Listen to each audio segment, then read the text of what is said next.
দেখেন মানে আমি যেগুলো ক্লাসে লেখাইতেছি মানে এখানে কিন্তু সবগুলা ইনফোই কিন্তু লেকচার শিটে আছে। তারপরও লেখানোর মূল কারণটা হলো কি মানে মোস্ট ইম্পর্টেন্ট যে জিনিসগুলো আপনার ঘুরে ফিরে বারবার আসছে সেগুলো সাধারণত আমরা লিখিয়ে থাকি, যাতে করে আপনি যখন পরবর্তীতে বাসায় পড়বেন শুনে শুনে লেখা এবং পরবর্তীতে পড়া এটা মনে রাখার ক্ষেত্রে বেশ ভালো কার্যকরী ভূমিকা পালন করে।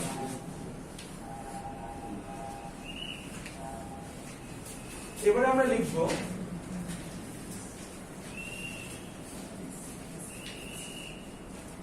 আফ্রিকার মাঝ দিয়ে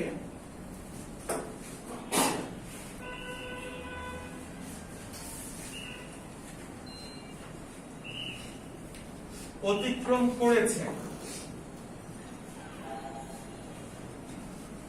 এটা হচ্ছে কি আপনার বিষুবরেখা।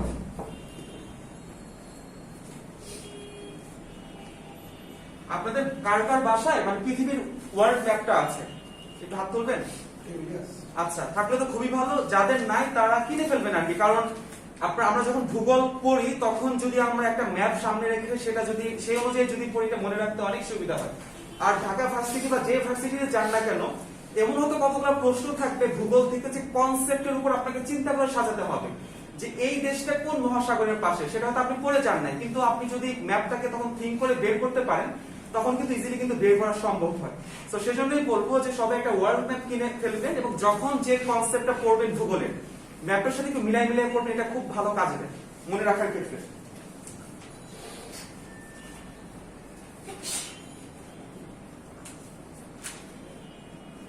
এরপর হচ্ছে কি আপনার কিম্বারলি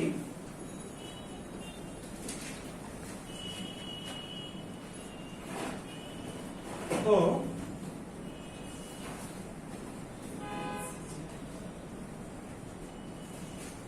জোহান্সবার্গ অবস্থিত। এটা হচ্ছে আপনার দক্ষিণ আফ্রিকা, যেটাকে আমরা সাউথ আফ্রিকা বলি।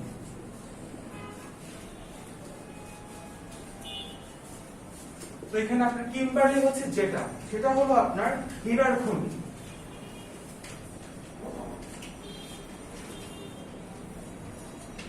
আর জোহান্সবার্গ হলো সেটা হলো আপনার স্বর্ণ খনি।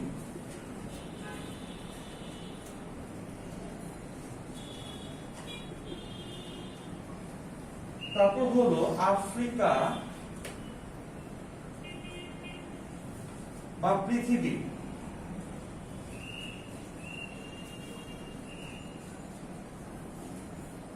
বৃহত্তম নদী কোনটা? হ্যাঁ, এটা হচ্ছে নীল নদ। যে অ্যান্সার গুলো পারেন কনফিডেন্সের সাথে উত্তর দেওয়া লাগবে। আর আরেকটা জিনিস বলবো যে যখন আপনারা অ্যান্সার করবেন ঢাকা ইউনিভার্সিটি বা যে কোনো পাবলিক ভার্সিটি হোক না কেন, এখানে আপনার মেধা তো যাচাই করে প্রশ্নের মাধ্যমে, একই সাথে কিন্তু এখানে আইকিউরও কিছু ব্যাপার স্যাপার চলে আসে। কিরকম? অনেকজন স্টুডেন্ট আছে কোনো একটা কোশ্চেন পড়লো, অতি উৎসাহী হয়ে গেল পড়ে, প্রথম যে অপশন মনে হলো এটাই, মানে সে জানে ওইটাই, সে দাগাই ফেললো। পরবর্তীতে চারটা অপশন পড়ে দেখলো যে নাম ঠিকই কিন্তু বানানে কোন একটা একার ওকারে কোন একটা তফাৎ করে দিচ্ছে। সো পরীক্ষা হলে আপনার মাথা ঠান্ডা রাখতে হবে, 1 নাম্বার জিনিস। আর 2 নাম্বার জিনিস হচ্ছে চারটা অপশন না পড়ে কখনোই দাগাতে যাবেন না। বাংলার ক্ষেত্রে চিন্তা করেন শামসুর রহমান নাকি রহমান, এই রিলেটেড কনফিউশন গুলো থাকে। লেনিনের নামটা নিয়ে কনফিউশন থাকে। সো ভিন্ন ভিন্ন নামই যে আসলে তা না, একই নামের মধ্যেও আপনার একার ওকার এই বিষয়গুলোতে তফাৎ করা হয়।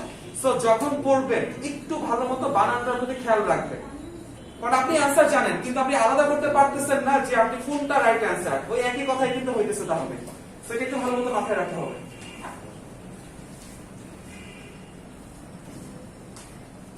তারপর আমরা লিখবো যে নীল নদের দৈর্ঘ্য।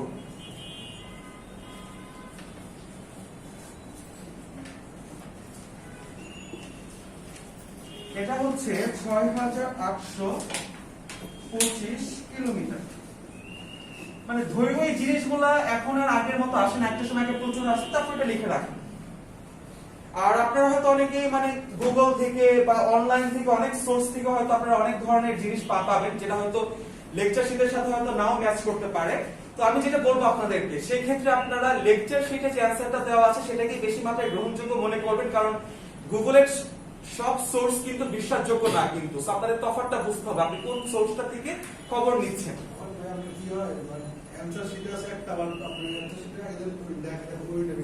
হ্যাঁ মানে এই ধরনের মানে অনেকগুলো ভুলভাল থেকে থাকে।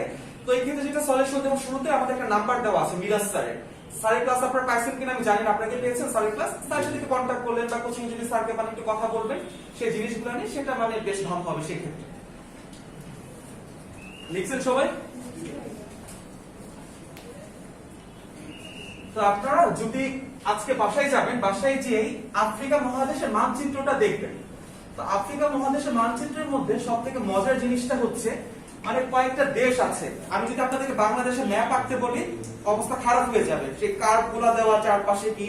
বাট আফ্রিকা মহাদেশের একটা মজার জিনিস, এখানে কয়েকটা দেশ আছে যে দেশগুলো আপনার অনেকটা জ্যামিতিক শেপের আর কি, ঠিক আছে, চতুর্ভুজ বা মানে জ্যামিতিক বিভিন্ন আকার আকৃতির মতো আর কি দেখতে।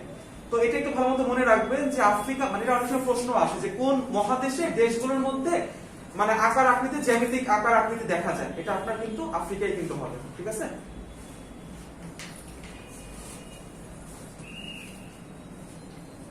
এবার আমরা লিখব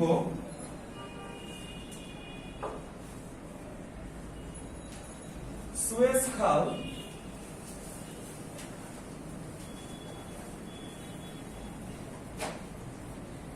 খনন কাজ শুরু হয়।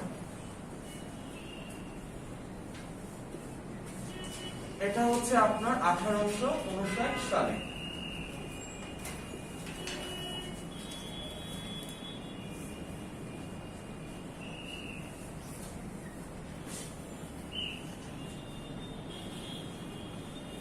সুয়েজ খালের খনন কাজ শেষ হয় 1869 সাল, তার ঠিক 10 বছর পর। আর তারপর হচ্ছে কি আপনার সুয়েজ খালকে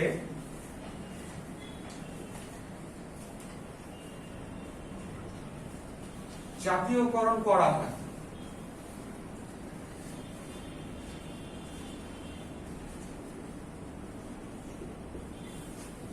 এটা হচ্ছে 1956 সালে। এই তিনটার সাল একটু ভালো মতো মনে রাখার চেষ্টা করবেন।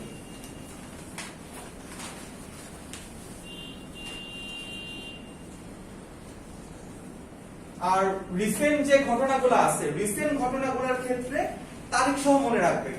বাট মনে করেন যে সুয়েজ খালের যে বিষয়গুলো আমরা দেখলাম, এখানে ডেটটা খুব বেশি ইম্পর্টেন্ট না, সালটা ইম্পর্টেন্ট। তো রিসেন্ট যে অ্যাফেয়ার গুলো বা ঘটনাগুলো আছে সেই ক্ষেত্রে সালটা মনে রাখবেন। পৃথিবীতে এখন সমসাময়িক যে ঘটনাগুলো চলতেছে, যুদ্ধ হোক, করোনা মহামারী হোক, এই ধরনের কনসেপ্টে যেন আপনার আইডিয়া যেন ক্লিয়ার থাকে। আপনার অবজেক্টিভও আসতে পারে, আবার হয়তো ওই যে মানে লিখিত যে জায়গাটা আছে সাধারণ জ্ঞানের, সেখানেও হয়তো আপনার নিজের মতো করে লেখা লাগতে পারে। আর একই সাথে বিগত বছর ঢাকা ভার্সিটিতে একটা সুন্দর কাজ করছে, আমার খুবই ভালো লাগছে যে তুমি কেন ঢাকা ভার্সিটিতে পড়তে চাও, তুমি এখানে এসে কি করতে চাও, এই ধরনের কতগুলো প্রশ্ন করা হয়েছিল।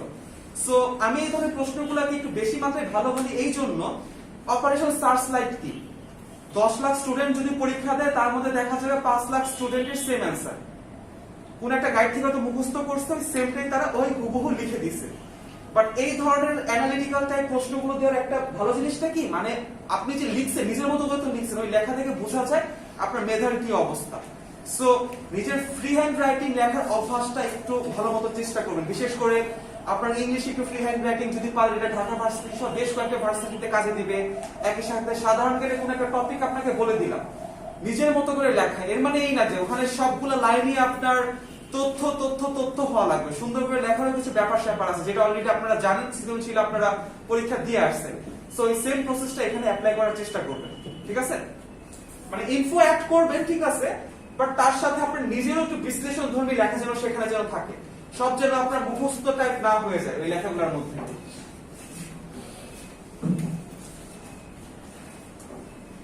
এবারে আমরা লিখব যে আফ্রিকা বা পৃথিবীর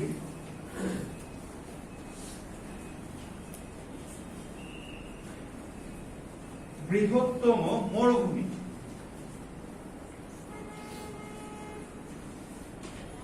এটা হচ্ছে আপনার সাহারা মরুভূমি।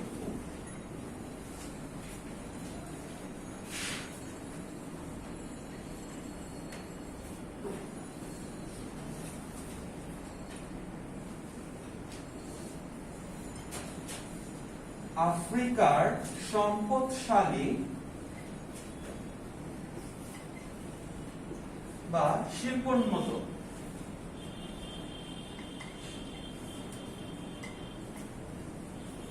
দেশ দক্ষিণ আফ্রিকা।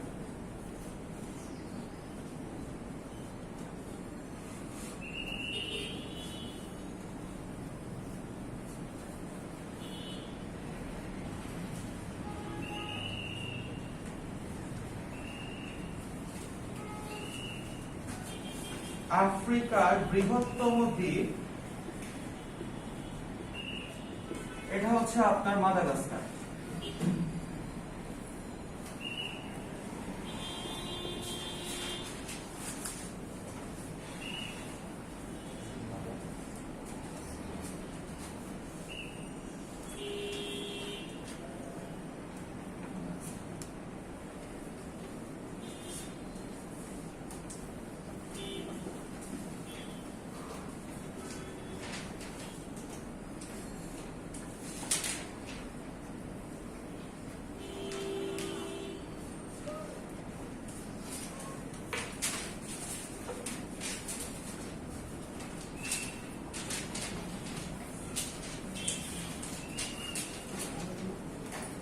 আপনাদের তো মনে হয় অলরেডি বিউপি এর পরীক্ষা হয়তো সামনের সপ্তাহে নাকি শুনলাম যেটা, সো একটু ভালো মতো পরীক্ষাটা দিবেন।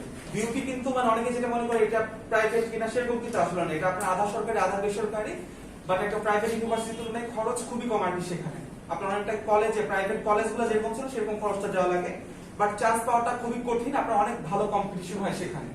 ঢাকার মধ্যে কিন্তু মানে যদি ঢাকাতে থাকতে চান খুব বেশি কিন্তু জায়গা কিন্তু নাই। ঢাকা ভার্সিটি, জাহাঙ্গীরনগর ইউনিভার্সিটি, ঢাকাই বলা যায়, জগন্নাথ ইউনিভার্সিটি, আর তার সাথে আপনার বিউটিটা আছে। সো একটু ভালো মতো ফোকাস করেন, বেশি কিছু না, মানে আপনার এই কয়েকদিন যা যা পড়ানো হয়েছে সেগুলো একটু ভালো মতো রিভাইজ করে পরীক্ষাটা দিতে যাবেন। শুধু দেওয়ার জন্য পরীক্ষা দিলেন এটা আসলে মানে সময় নষ্ট আর কিছু না।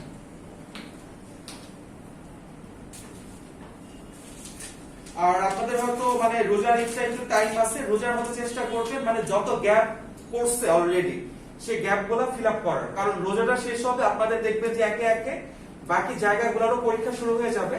তখন যে অবস্থাটা হবে যে আপনার প্রতি শুক্রবার শনিবার কোনো না কোনো জায়গার পরীক্ষা, ঠিক আছে? ইভেন কয়েকটা জায়গার পরীক্ষা এমনও হইতে পারে যে আপনার মানে এখন তো গুচ্ছ হয়ে গেছে, আগে একটা সময় ছিল আপনার ঢাকার বাইরে অনেক অনেক সমস্যা ছিল। তো গুচ্ছ হওয়াতে একদিক দিয়ে সুবিধা হচ্ছে কাদের জন্য যে অনেকগুলো জায়গা যাওয়া লাগতেছে না, এটা সুবিধা। বাট অসুবিধাটা কি, আগে আপনি একটা জায়গায় খারাপ করলে আপনার তো অনেকগুলো অপশন ছিল, এখন কিন্তু সেটাও কিন্তু নাই। ইভেন জগন্নাথটাও চলে আসছে গুচ্ছের মধ্যে, ওখানে কিন্তু একটা হাড্ডাহাড্ডি লড়াই কিন্তু হয়। সো যদি আপনার স্ট্র্যাটেজিক ওয়েতে না আগান, যদি পড়াটা ভালো মতো না দেখেন, তাহলে মানে খুবই কঠিন হয়ে যাবে ওইখানে চান্স পাওয়াটা বা ভর্তি হওয়াটা। আর একই সাথে আমাদের সাধারণ জ্ঞান হোক, বাংলা হোক বা ইংলিশ হোক, বিগত বছরের প্রশ্নগুলো অ্যানালাইসিস করবেন, কারণ কোন টপিকগুলো থেকে আসার মতো প্রশ্ন আছে, কোন টপিকগুলো অ্যাডমিশনে আসার মতো, সেই বিষয়গুলো আপনাদেরকে বিবেচনা করতে হবে পড়ার জন্য। কোন একটা টপিক সম্পর্কে খুব বেশি জিনিস আপনি জানতে গেলেও জানতে পারবেন না, কেন? কারণ আপনার হাতে কোনো সময় থাকবে না শেষ করার জন্য। সো আপনাকে এখন আপনার স্পেসিফিক হতে হবে, আর সেই স্পেসিফিকটা হওয়ার জন্য বিগত বছরের প্রশ্নগুলো বারবার সলভ করতে হবে, অ্যানালাইসিস করতে হবে। এটা আপনার খুব ভালো কাজে লাগে।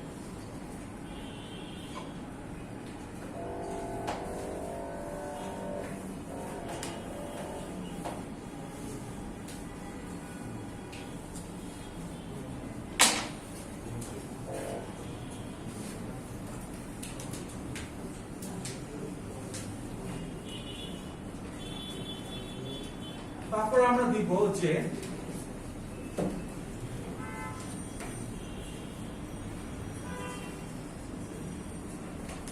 পৃথিবীর খর্বাকাই জাতি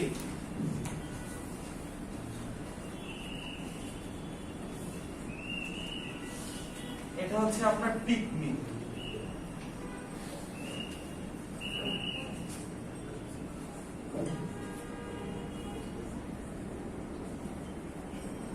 পিগমি জাতি বাস করে, এটা হচ্ছে আপনার কঙ্গো, আফ্রিকা। খর্বাকায় মানে তো বুঝেন, মানে একদম শর্ট বা ছোট খাটো আকারের মানুষ। তো পৃথিবীর সব থেকে খর্বাকায় জাতি বা ছোট জাতি হলো আপনার পিগমা, উচ্চতার দিক থেকে তারা আপনার আফ্রিকার কঙ্গোতে বাস করে।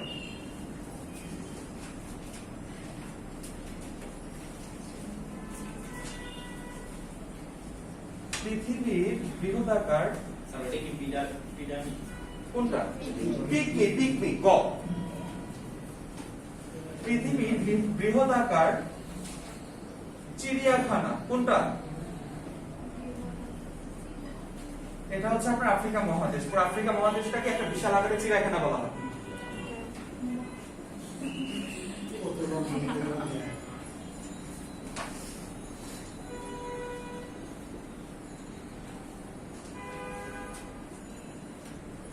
তারপর হচ্ছে কি আপনার ব্লু ও হোয়াইট নীল।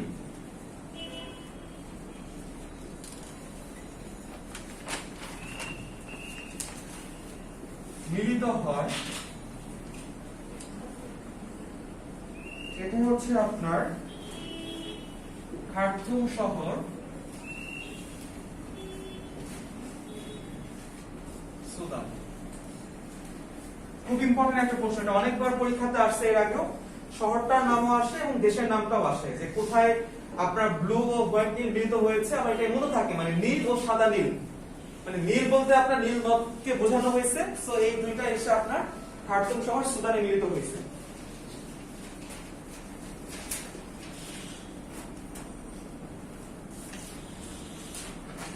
প্রাচীন কালে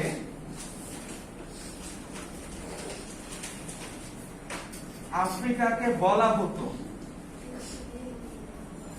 এটা হচ্ছে আপনার অন্ধকারাচ্ছন্ন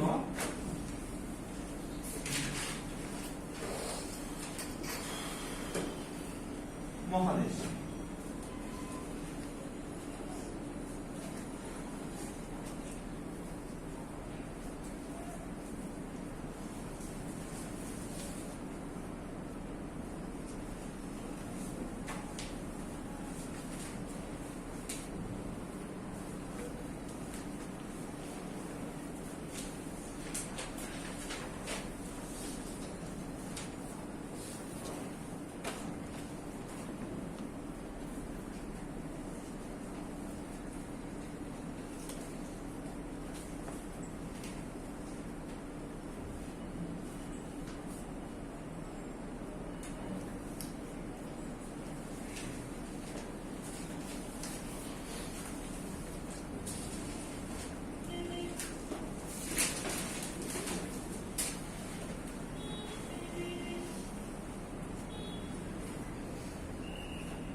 আপনাদের স্টুডেন্ট সংখ্যা কি শুরু থেকে এরকম নাকি আগে আরো বেশি ছিল?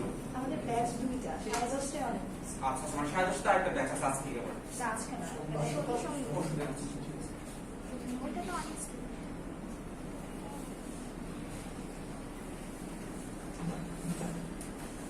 চেষ্টা করেন ভালো মতো। আসলে আপনার ট্রাই করাটাই মেন। আর এই টাইমটা খুবই হতাশার সময়, যখন আমরা প্রিপারেশন নিতাম, মানে পড়তেছি, ভুলতেছি, কিছুই মনে থাকতেছে না।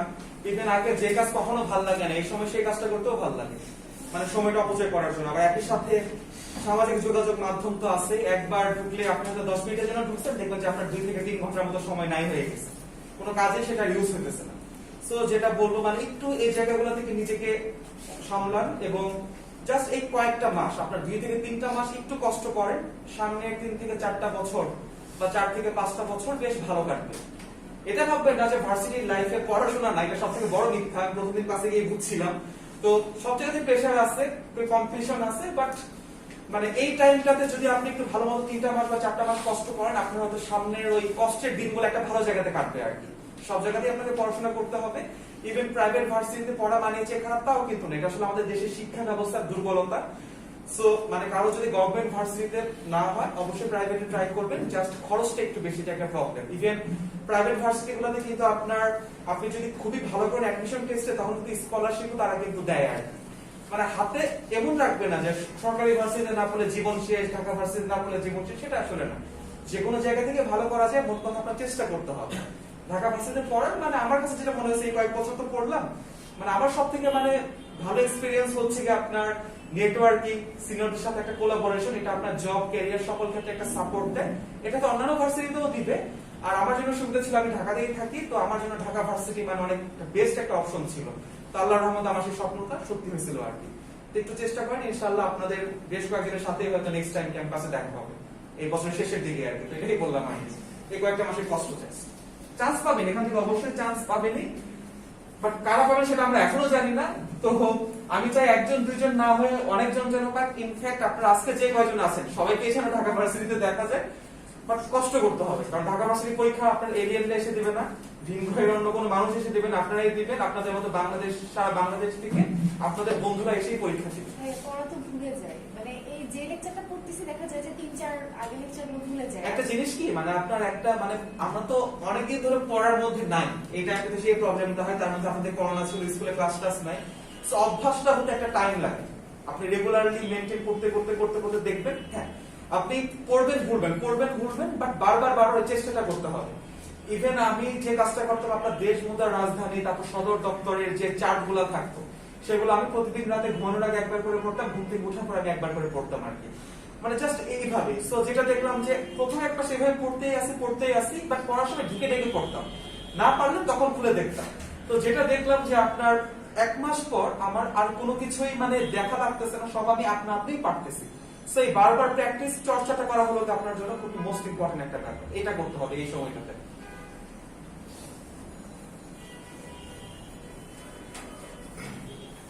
আর সাধারণ জ্ঞানে সব থেকে ভয়ঙ্কর জিনিস মানে কোনো সিলেবাস নাই, তো আসলে বই থেকে প্রশ্ন আসবে, বাট সব থেকে বড় সিলেবাস বা সব থেকে বড় সাজেশন বিগত বছরের প্রশ্ন, কতগুলো টপিক আছে সেগুলো থেকে ঘুরে ফিরে প্রশ্ন আসে। সো এই টপিকগুলো যদি আপনারা ভালোমতো কভার করেছেন তাহলে দেখবেন যে ওভারঅল মানে মোটামুটি বেশ ভালোই আপনারা এখান থেকে কমন পাবেন। বেশি কিছু না, আপনারা জাস্ট কোচিং এর লেকচার শিটগুলো ভালোমতো ফলো করেন, এটাই আপনাদের জন্য এনাফ। অনেকে কারেন্ট অ্যাফেয়ার্স পড়েন, বাট কারেন্ট অ্যাফেয়ার্স এর সবগুলো জিনিস কিন্তু আপনার অ্যাডমিশন টেস্টের জন্য না, এখানে আরো অন্যান্য চাকরির পরীক্ষার প্রশ্নগুলো থাকে। সো আপনাকে এই ধরনটা বুঝতে হবে। কারেন্ট অ্যাফেয়ার্স পড়তে পারেন, কোনো সমস্যা নাই, বাট বেছে পড়বেন ওইটা।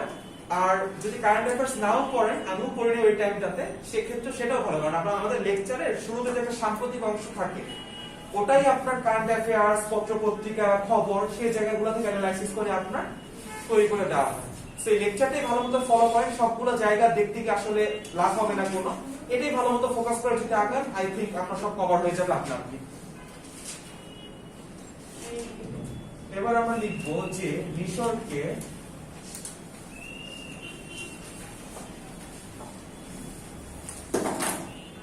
নীল নদের দান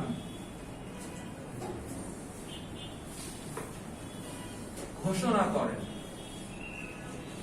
তিনি হচ্ছেন কি আপনার হেরোডোটাস।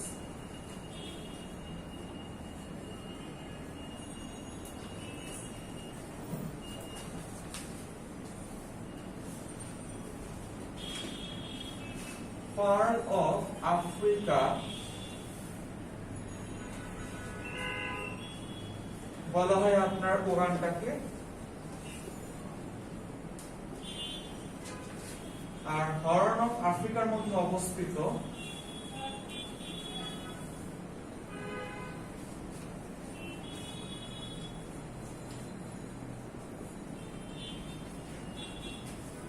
এটা হচ্ছে আপনার ইথিওপিয়া।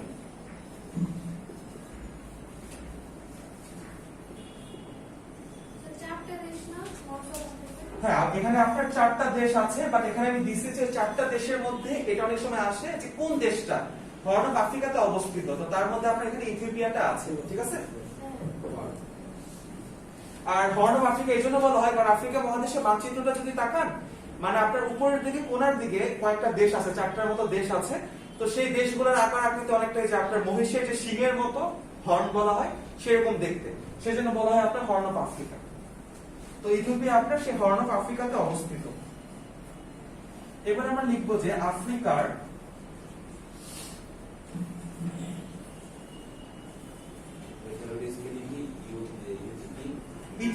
ইথিওপিয়া হ্যাঁ ইথিওপিয়া মানে একটা দেশের নাম। আফ্রিকার সর্বশেষ স্বাধীন দেশ এটা হচ্ছে আপনার ওই আগে আমরা লিখলাম যেটা দক্ষিণ সুদান হবে।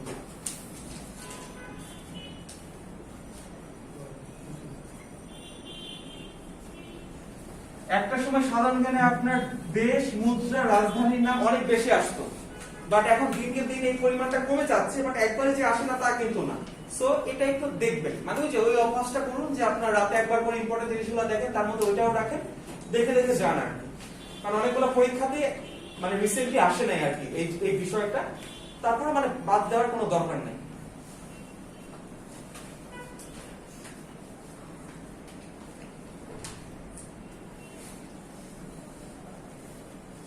মিশর যে দেশে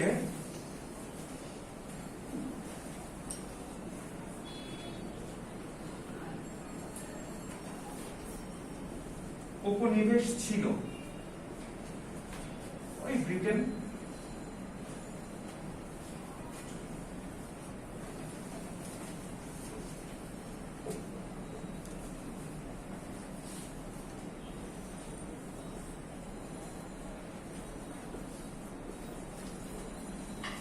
ইহুদি রাষ্ট্র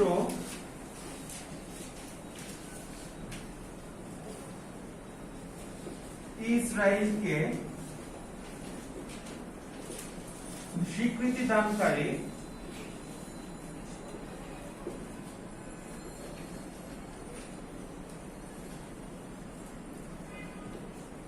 প্রথম মুসলিম দেশ, এটা হচ্ছে আপনার মিশর।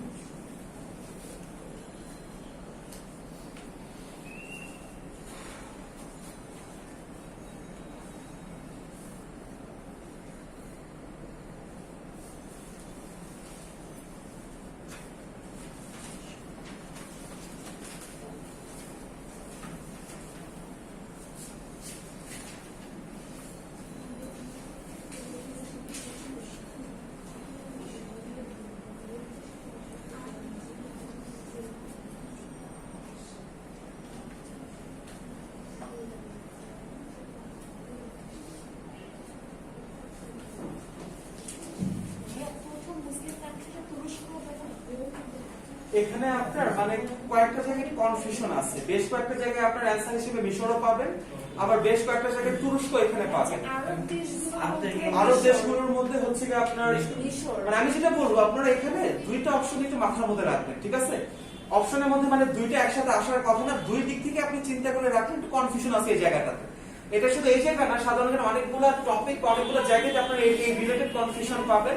তো যেটা বলবো মানে ওটা আসলে দুইটাই অপশনে মাথার মধ্যে রাখার চেষ্টা করবেন। আর এই ধরনের কনফিউশন টাইপ প্রশ্নগুলো খুব বেশি দেওয়া হয় না অ্যাডমিশন টেস্টে।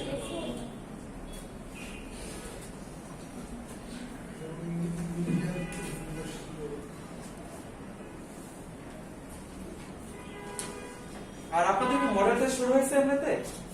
উইকলি টেস্ট হচ্ছে, মডেল টেস্ট। আচ্ছা, ওই যে উইকলি টেস্টগুলো আছে, যেটা হচ্ছে তিনটা জায়গা থেকে যে প্রশ্ন থাকে যে একসাথে বাংলা, ইংলিশ, সাধারণ জ্ঞান, সেই পরীক্ষাগুলো ভালো মতো দেবেন। আর কারো যদি পরীক্ষা মিস হয়ে যায় অবশ্যই মানে সেই পরীক্ষার প্রশ্নগুলো নেবেন, ভালো মতো সলভ করতে হবে। এই পরীক্ষাতে মোস্ট ইম্পর্টেন্ট জিনিসটা হলো আপনার টাইম ম্যানেজমেন্টের সাথে পরিচিত হওয়া। আপনি কোনটা আগে দাগাবেন, কিভাবে দাগাবেন, কতক্ষণ সময় আছে।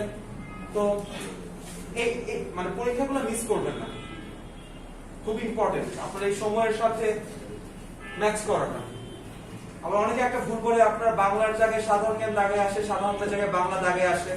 অনেকে আবার আরেকটা ভুল করে আপনার ইসের মধ্যে প্রশ্নের মধ্যে ফার্স্টে দাগায় তারা, পরবর্তীতে তারা খাতার মধ্যে গোলাপ ভরাট করতে চায়, বাট দেখা যায় যে মাঝখানে কোনো একটা সিরিয়াল বা সিকোয়েন্স মানে আপনার উল্টা পাল্টা করে ফেলছে।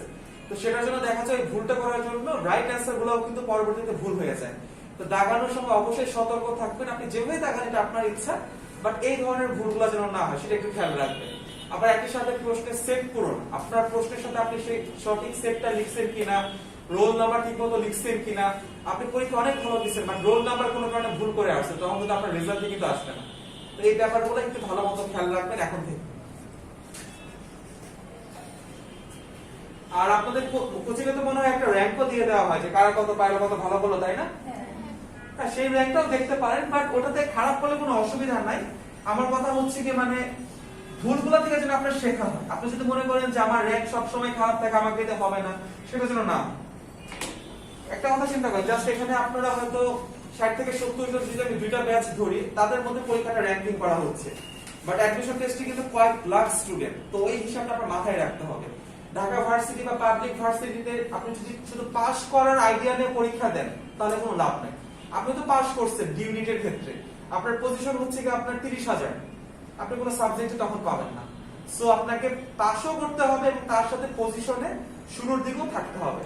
আর ডিউনিটের কাটমার্কস কত থাকে সচরাচর? এটা হচ্ছে আপনার আসলে ডিপেন্ড করে, মানে এক এক বছরের প্রশ্ন ওইভাবে ডিপেন্ড করে। আর একই সাথে আপনাদের তো রিটেনও চলে আসছে, তো ওইভাবে আসলে অ্যানালাইসিস করে বলাটা পসিবল না, ঠিক আছে? মানে মোট কথা হচ্ছে কি আপনার সর্বোচ্চ যত ভালো আপনি করতে পারেন মানে এই জিনিসটা। আর একই সাথে হচ্ছে কি আপনাদের অনেকে হয়তো অনেকগুলো পছন্দের সাবজেক্ট আছে এবং সেই পছন্দের সাবজেক্ট গুলো পাওয়ার জন্য হলেও কিন্তু র্যাঙ্কিং এ কিন্তু উপরের দিকে থাকতে হবে, নইলে কিন্তু আপনি পছন্দের সাবজেক্ট কিন্তু পাবেন না।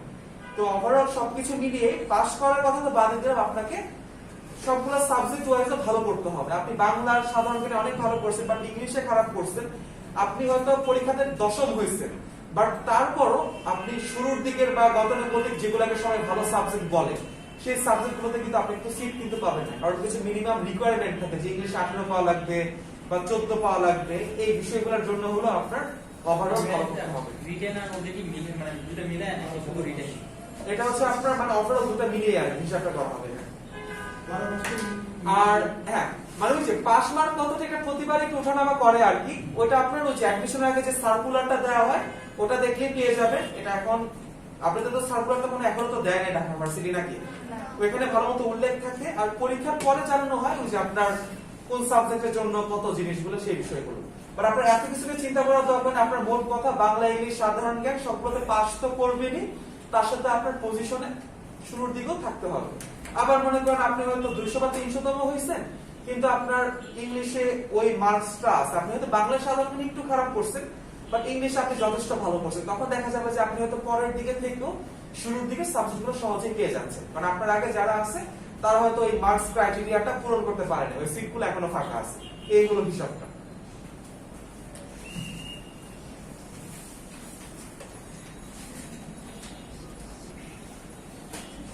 তারপর হচ্ছে গিয়ে লিবিয়া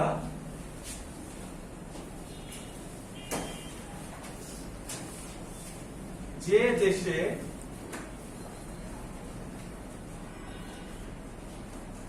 উপনিবেশ জিনিসটা তো বুঝেন, এটা হচ্ছে আপনার ইতালি।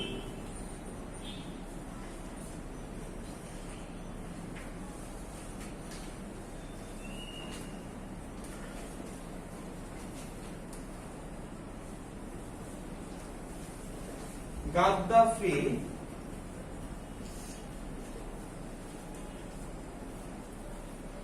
লিবিয়া শাসন করেন, এটা হচ্ছে আপনার 42 বছর।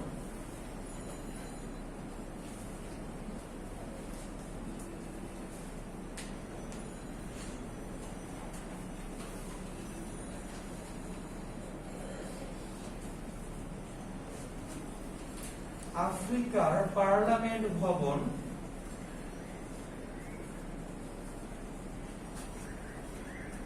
অবস্থিত, এটা হচ্ছে আপনার কেপ টাউন।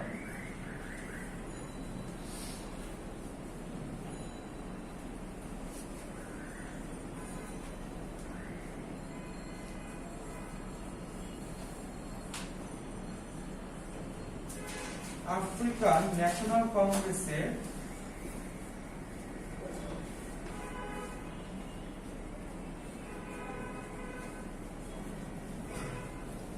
উদ্যোক্তা মহাত্মা গান্ধী।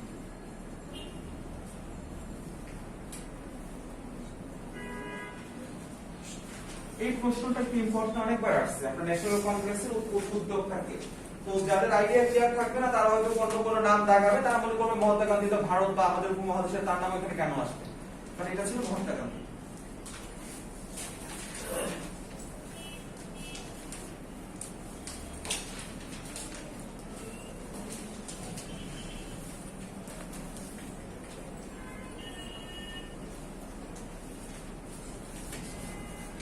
এখানে যারা যারা আছেন সবার কি মানে বাসা কি ঢাকাতেই নাকি ঢাকার বাইরে কয়জন আছেন এখানে দেখি? আচ্ছা সবই তো দেখি ঢাকার বাইরে, খুবই ভালো। তো আপনারা কি মানে অ্যাডমিশন টেস্টের জন্য এখানে কোথাও থেকে তারপর কোচিং করতেছেন তাই না? অনেক বড় ডেডিকেশন কিন্তু আপনারা দেখাচ্ছেন, সো একটু ভালো চেষ্টা করেন। আর সবথেকে বড় কথা যে অনেকে মনে করে যে আমি ঢাকাতে ছিলাম না, আমি পারবো না, সেটা কিন্তু আসলে না। ঢাকা ভার্সিটি বা যে কোনো পাবলিক ভার্সিটির কথাই ধরেন না কেন, ইভেন আপনি বুয়েট মেডিকেলের কথাও যদি ধরেন, দেখা যায় যে আপনার এখানে ঢাকার বাইরের স্টুডেন্টরাই সবথেকে বেশি পরিমাণে চান্স পাচ্ছে, ঠিক আছে? ঢাকার স্টুডেন্টরা রেজাল্ট ভালো করে অনেক, কিন্তু একটা সমস্যা থাকে যে আপনার বেসিকটা এত বেশি ক্লিয়ার থাকে না। আপনার সাজেশন বা অন্য কোনো কারণে হয়তো পরীক্ষাতে ভালো করা যায়, বাট বেসিক সবার না, অনেক জনেরই আর কি বেসিকে দুর্বলতা থাকে। তো অ্যাডমিশন টেস্টের এই টাইমটাতে এসে ওটা মানে একটু কঠিন হয়ে যায়। অপরদিকে যাদের রেজাল্ট একটু খারাপ বাট তারপরে বেসিক ভালো আছে, তারা আবার তুলনামূলকভাবে এই পরীক্ষাগুলোতে অনেক ভালো করে।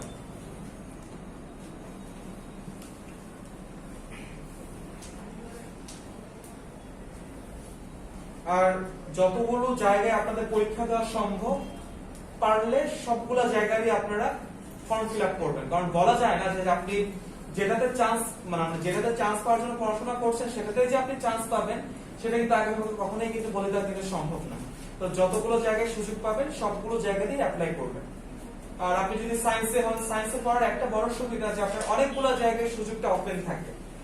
বাট ওই ওপেন থাকলেও আপনার প্রচুর পরিমাণ স্টুডেন্ট সায়েন্সে ওই একই হয় ঘুরে ফিরে কথা। তো সায়েন্সের জন্য হয়তো আপনার কৃষি ইউনিভার্সিটি আছে, মানে আপনার ডি ইউনিট, ঢাকা ইউনিভার্সিটি, এই ধরনের ভার্সিটি গুলো ছাড়া আরো অনেকগুলো অপশন আছে, সেগুলো আপনারা চাইলে এক্সপ্লোর করতে পারেন। আর আপনাদের মধ্যে হয়তো অনেকেরই বিউপিতে হয়ে যাবে, তো হয়ে যাওয়ার পর বুঝবেন যে আপনি একটা মেন্টাল পিস পাবেন, যে একটা জায়গা অলরেডি হয়ে আছে, সামনে হয়তো আমি আরো ভালো করবো। এই শান্তিটা অনেক বড় একটা শান্তি। পরীক্ষা যখন দিলেন দেখা গেল হচ্ছে না, কোথাও একটা জায়গায় দিলেন হইলো না, দুইটা জায়গায় দিলেন হইলো না, মাথার মধ্যে একটা প্রেশার পড়ে যায়।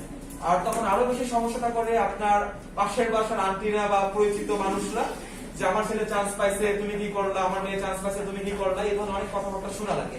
তো এগুলো শোনা লাগবে স্বাভাবিক, বাট এগুলো খুব বেশি গুরুত্ব দিবেন না। এক কান্দে নিয়ে আরেক কান্দে বের করে দিবেন, বাট আপনার মেন ফোকাসটা যেন, গোলটা যেন ঠিক থাকে। পরীক্ষাটা চান্স না পেলেও শেষ পর্যন্ত আপনার যতগুলো পরীক্ষা আছে সবগুলোতে পরীক্ষা দেওয়ার আগ পর্যন্ত আপনাকে ফাইট চালাই যেতে হবে, চেষ্টাটা করতে হবে।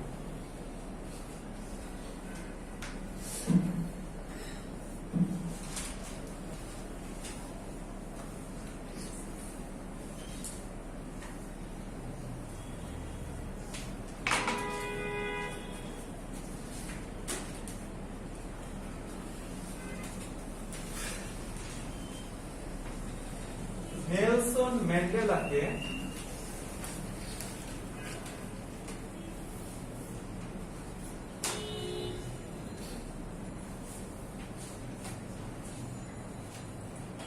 যাবজ্জীবন দেওয়া হয়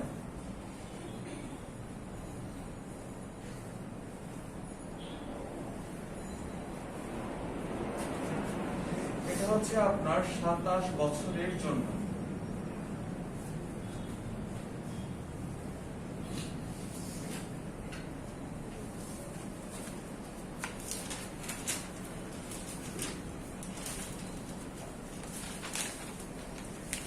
নামিবিয়া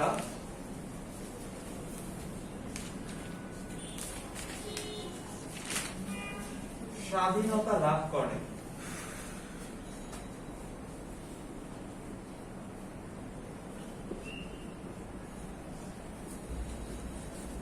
জার্মানির কাছ থেকে।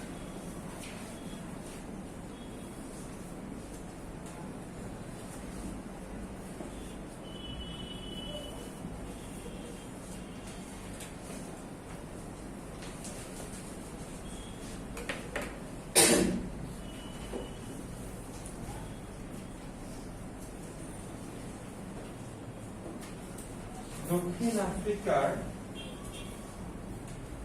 শেষ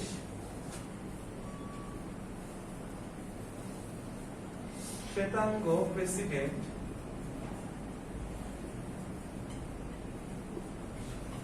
তার নাম হচ্ছে কি আপনার ডি ক্লার্ক।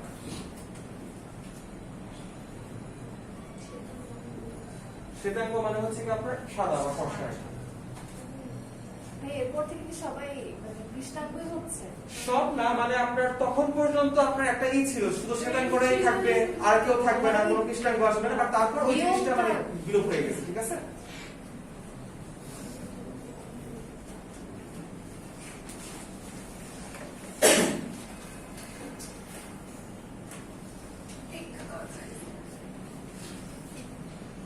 তারপর আমরা লিখবো যে কৃষ্ণ আফ্রিকার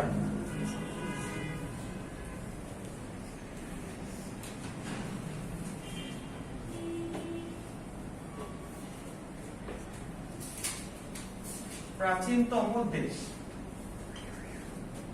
এটা হচ্ছে আপনার ইথিওপিয়া।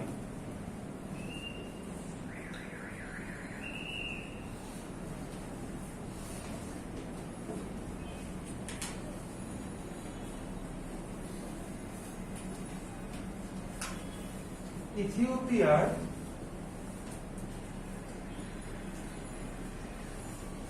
গৃহযুদ্ধের স্থায়িত্ব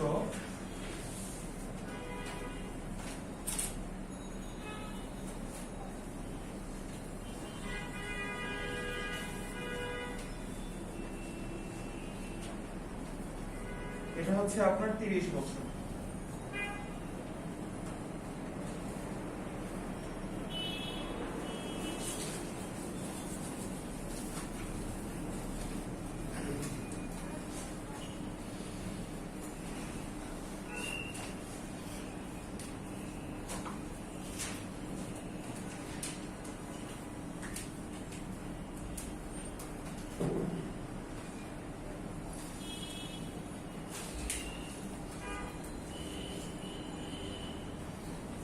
আপনাদের অন্যান্য সাবজেক্টে এখন কোন লেকচার চলতেছে? বাংলা, ইংলিশে? 7 6 মানে 7 8 এর মধ্যে। মানে আমাদের মানে একদমই কিন্তু শেষের দিকে, কিন্তু খুব কিন্তু বেশি বাকি নাই, অর্ধেকের বেশি মোটামুটি সবগুলাতেই হয়ে গেছে। তো গ্যাপটা রাখেন না যে কবে পড়বো, এতদিন পরে পড়বো, পরীক্ষার আগে পড়বো, সময় পাবেন না লাস্টের দিকে। আমার হয়তো মানে লাইফ মিশনে লাস্টের 2 মাস মানে একদম পুরো অমানুষ হয়ে যাওয়া গেছে, যে আমার মানে পরিচিত যে বন্ধুরা ছিল সবাই দেখতে পাইতেছে আপনার কয়েকজন বইয়ের চান্স হয়ে গেছে, কয়েকজন মেডিকেল, জাহাঙ্গীরনগর, সবগুলা জায়গায় সবার চান্স হয়ে যাচ্ছে। আমার হবে তাই মানে এমন একটা অবস্থা ছিল। তো লাস্টের 2টা মাস মানে টেবিল থেকে উঠতাম না, আপনার সারা দিন সারা রাত মানে যতটুকু ঘুমানো বাদে খাওয়া বাদে পুরো টাইমটা টেবিলের মধ্যে। আর অ্যাডমিশন টেস্টের আগের 2 সপ্তাহ তো আরো বেশি, আপনার বিছনার পাশে টেবিল নিয়ে নিছিলাম, ওখানেই মানে সবকিছু, মানে এমন একটা অবস্থা। তো এই ডেডিকেশনটা মানে আপনাদেরও দেখানো উচিত, মানে মোট কথা করতে হবে অনেক বেশি। কারণ আপনারা তো এখন বুঝতেছেন না মানে কম্পিটিশনটা আসলে কিরকম বা কি লেভেলে, ওই পরীক্ষাটা দেওয়ার পর আসলে বোঝা যায়। যখন পরীক্ষা দিতে যাবেন আপনার অনেক সময় ভিড় দেখে অনেক হতাশ হয়ে যায়, যে এত স্টুডেন্ট, মানে এদের মধ্যে কি আমার কি আদৌ কি হবে, আমি কি আদৌ কি পারবো। বাট শেষ পর্যন্ত যারা লেগেছিলেন তারাই দেখা যাবে অ্যাডমিশনে গিয়ে ভালো করবেন। আর প্রশ্নটা যখন দেখবেন টাইম ম্যানেজমেন্টে যেন ঠিক থাকে, যে বিষয়গুলো আপনার কাছে আগে দাগানো ভালো সহজ হয় সেটা আগে দাগায় ফেলবেন। কারণ ইংলিশে কিন্তু একটু সময় কিন্তু বেশি লাগে, আপনার চিন্তা করে বা রুলস গুলো মনে করে বা যেভাবে আপনারা ট্রাই করে গেছেন, প্র্যাকটিস করে গেছেন, সেই জিনিসটা মাথার মধ্যে নিয়ে তারপর লিখতে একটু চিন্তা করা লাগে। তো ওইভাবে টাইমটা সেট করবেন। অপরদিকে বাংলা সাধারণ জ্ঞানে কিন্তু খুব বেশি চিন্তা করা লাগে না, অপশন দেখলে কিন্তু খুব দ্রুত কিন্তু দাগানো যায়। চেষ্টা করবেন মানে যে জিনিসগুলো পারেন যত দ্রুত দাগানো যায়। কারণ আপনি যদি মানে প্রত্যেকটা জায়গা থেকে 2-3 মিনিট করেও যদি সেভ করতে পারেন, এটা পরবর্তীতে আপনার রিটেনে লেখার সময় বা অন্য একটা পার্ট দাগানোর সময় আপনাকে সাহায্য করবে। সো এই টাইম ম্যানেজমেন্টটা মোস্ট ইম্পর্টেন্ট একটা জিনিস। এখানে সবাই ভুলটা করে, ওই প্র্যাকটিসটা করে না বা মডেল টেস্ট গুলোতে অ্যাটেন্ড করে না। আপনারা উইকলি টেস্ট দিচ্ছেন, সামনে তো মডেল টেস্ট দিবেন, এই পরীক্ষাগুলো আপনাদেরকে অনেক বেশি পরিমাণে সাহায্য করবে। আর আমাদের কোচিংয়ে প্রত্যেকটা লেকচারের শুরুতে একটা করে পরীক্ষা থাকে, এই পরীক্ষাটা উইকলি টেস্ট, এগুলো বারবার ভালো মতো করবেন। হ্যাঁ, কিছু বলবেন? গণিত যদি কি আগে শেষ করতে পারলে কি রিটেনে ওইটা আমরা পাওয়া যাবে? এটা হচ্ছে কি না, আপনার একটা টাইম হয়তো সেট করে দেয়, আমি যতটুকু জানি, আমাদের ধারণাটা ক্লিয়ার না আগে হয়তো রিটেন, তারপর হয়তো মানে আপনার বহু নির্বাচনী স্তরে আগে অবজেক্টিভ তারপর রিটেন, এরকম হয়তো ব্যাপারটা থাকে। বাট আপনি যদি রিটেনে ধরেন যে বহু নির্বাচনের আপনি সময়টা বাঁচাইলেন, সাধারণ জ্ঞানে আপনি 5 মিনিট সেট করলেন, দাগায় মানে 5 মিনিট আপনি ইংলিশ অংশ দাগানোর সময় সাহায্য করবে। ঠিক আছে? এটা একটু আমাকে শিওর হওয়া লাগবে যে মানে এখন কি আছে এটা আমি এখন বলতে পারতেছি না। এটা মানে সব থেকে ভালো হবে যে আপনারা আজকে বাসায় গিয়ে মানে আপনার একটু নেটে সার্চ করবেন, গত বছরের আপনারা এটা একটু দেখবেন, প্রশ্নটা দেখবেন। ঢাকা ভার্সিটিতে একসাথে দেয়নি, একসাথে দেয়নি, মানে আগে একটা ছিল তারপর একটা তারপরে আমি সেটাই জানি আর কি। শেষ আমার পরীক্ষা দেন, আমি দিশা আগে সবগুলো দিয়ে পরীক্ষাতে রিটেনে একটা পার্ট শেষ হওয়ার পর আরেকটা দেয় আর কি, এরকম।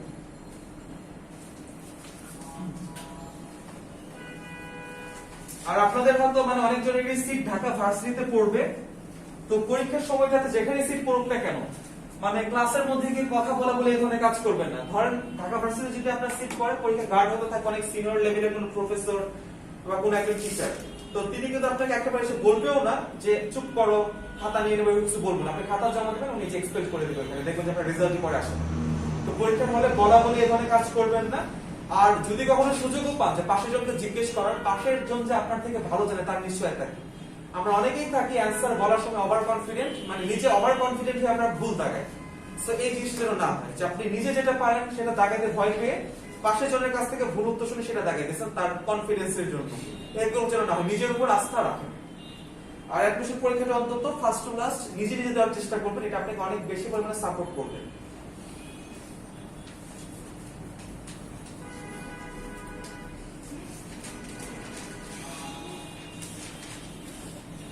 এবার আমরা লিখবো যে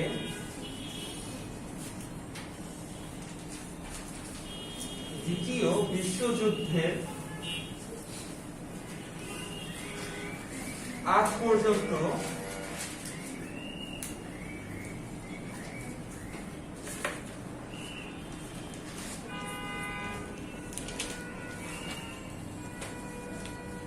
আফ্রিকার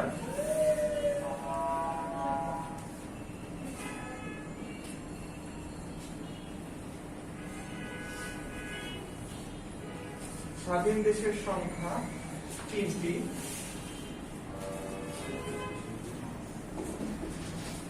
এরা হলো আপনার মিশর, ইথিওপিয়া,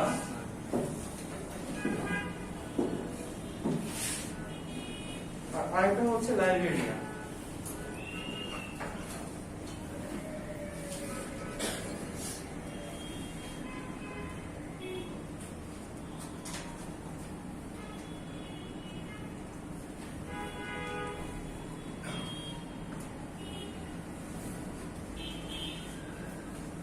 ঘানার পূর্ব নাম গোল্ড কোস্ট।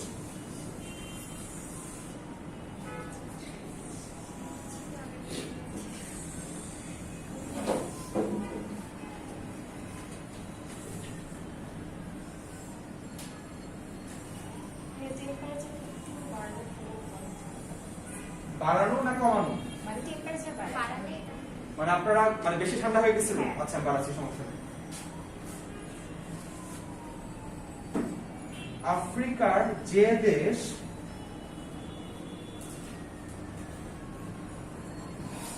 বাংলাকে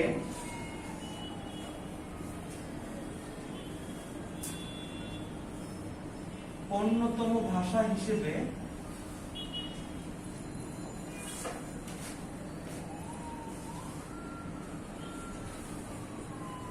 স্বীকৃতি দিয়েছে,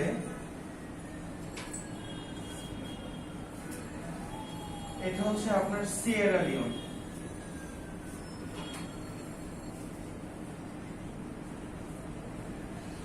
গ্রামীণফোনের একটা অ্যাডভার্টাইজ ছিল ঈদের মধ্যে দিত আগে, আপনার অনেকগুলো মানুষ বাংলাদেশিরা কিন্তু বাংলা ভাষায় গান গাইতেছে, দেখছেন কি নাকি? তো এটা ছিল সেই সিয়েরা লিওনের গান।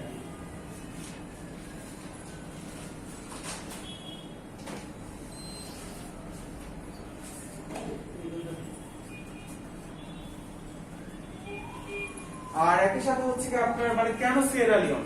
বাংলাদেশে জাতিসংঘের যে শান্তি রক্ষা মিশন গুলো হয়, দেখা গেছে আপনার আফ্রিকার ওই সিয়েরা লিওনে গিয়ে তারা অনেক ভালো হেল্প করছে, তাদের আপনার অবকাঠামোগত উন্নয়ন হোক, স্বাস্থ্য খাত হোক, সাহায্য সহযোগিতা হোক। তো সেই দিক থেকে বাংলাদেশের শান্তি রক্ষা বাহিনী বা সেনাবাহিনী প্রচুর তৎপর ছিল। তো তাদের মাধ্যমে তারা আস্তে আস্তে দেখা গেছে বাংলাটাও বেশ ভালো মতো শিখে গেছে ওই এলাকার স্থানীয় মানুষরা। তো এই জিনিসগুলোর জন্যই বাংলাদেশের প্রতি কৃতজ্ঞতা স্বরূপ তারা বাংলাকে অন্যতম ভাষা হিসেবে স্বীকৃতি দিয়েছে। সিয়েরা লিওন, এটা মনে রাখবেন, খুবই ইম্পর্টেন্ট এটা। তো আমাদের লেখা ছিল এই পর্যন্তই। এ পর্যন্ত হয়ে গেলে আমরা লেকচার শিটে চলে যাবো।